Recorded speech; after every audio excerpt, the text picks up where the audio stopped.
सर्वांनी आधीच बोलतो, लाईक करा, शेअर करा, सबस्क्राईब करा, बेल आयकॉन दाबायला विसरू नका. प्लेलिस्टला जाऊन इतरही व्हिडिओ बघा आणि जास्तीत लोकांपर्यंत पोचवा. चला आता लाईव्हला सुरुवात करूया. अग्निपुराण गीता 7 319 अध्याय. हे श्रीकृष्णाने अर्जुनाला चांगले बोध देताचा सारांश आहे. अग्निदेव सांगतात, गीता अनेक आहे, पण श्रीकृष्ण अर्जुनाला सांगितले गीता सर्वात उत्कृष्ट आहे.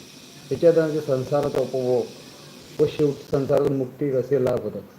तत्वज्ञानापूर्वक कर्तव्य याची उपयोगिता न आवश्यकता श्रीकृष्ण यास सांगतात. गीता मुळातच युद्धक्षेत्रावर सांगितले आहे, तेव्हा युद्ध कर हाच तिचा उपदेश आहे. पण कोणतेही कर्म करताना त्याबाबत कसा दृष्टिकोन हवा हे सांगणारे एकमेव गीता आहे. आत्मा अमर आहे, ते मरत नाही, जन्मत नाही, जन्मणार नाही व मरणारही नाही. मरणारा देह अनित्यच असल्याने देहनाशाचे दुःख करू नकोस. आपले कर्तव्य चुकू नाही व परिणामावर लक्ष ठेवू नये. आपला अधिकार फक्त काम करण्याचा आहे, चुकवू नये.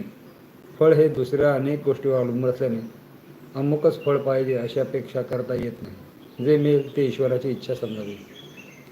सभोवती सृष्टी परंपरा आहे, त्याच्या प्रलोभनही खूप आहेत. मनुष्य याच्याकडे पाहतो व मला हवे, हे हवे, ते हवे असं ठरवतो. त्या वस्तूचा ओढ व मोह निर्माण होतो. इच्छा पूर्ण झाली नाही तर क्रोध येतो. त्यामुळे बुद्धी संमोहित होते व अन्याय मार्गाने ती वस्तू मिळण्याची इच्छा माणूस करतो. स्मृतिभ्रंशाच्या सद्बुद्धीचा नाश होतो. पापचरण घडवून मुळे लागते व शेवटी नाश होतो. यामुळेच मनाला आवरावे व सत्कर्माकडे लावावे.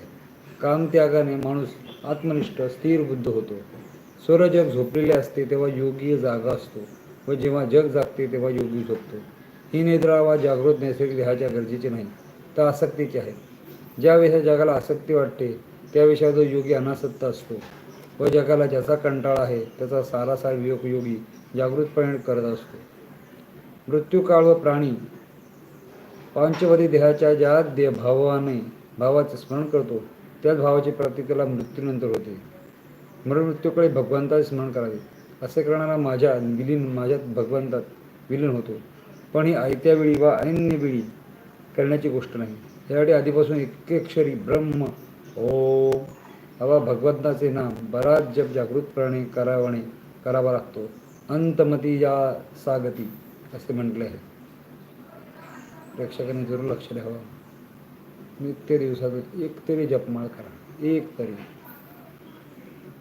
जेणेकरून जेव्हा आपलं अंतकाळ येईल तेव्हा आपल्याकडे आपली पुण्य नामाची असेल.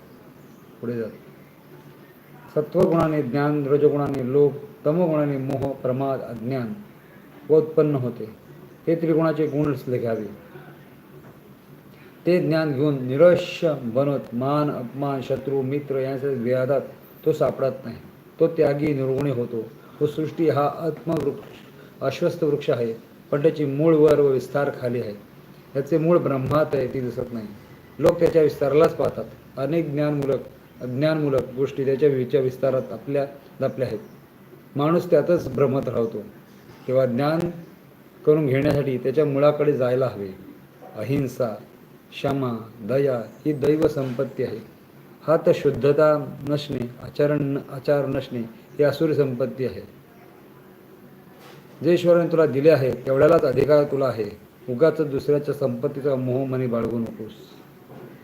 एखादे कार्य होते त्यास प्रथम काम करण्याची अधिष्ठान, ते काम करणारा करता, कर्म करण्याचे साधन, करण विविध प्रयत्न व दैव हे 5 हेतू सुयोग व अनुकूल असतील तरच कर्माचे फल प्राप्त होते.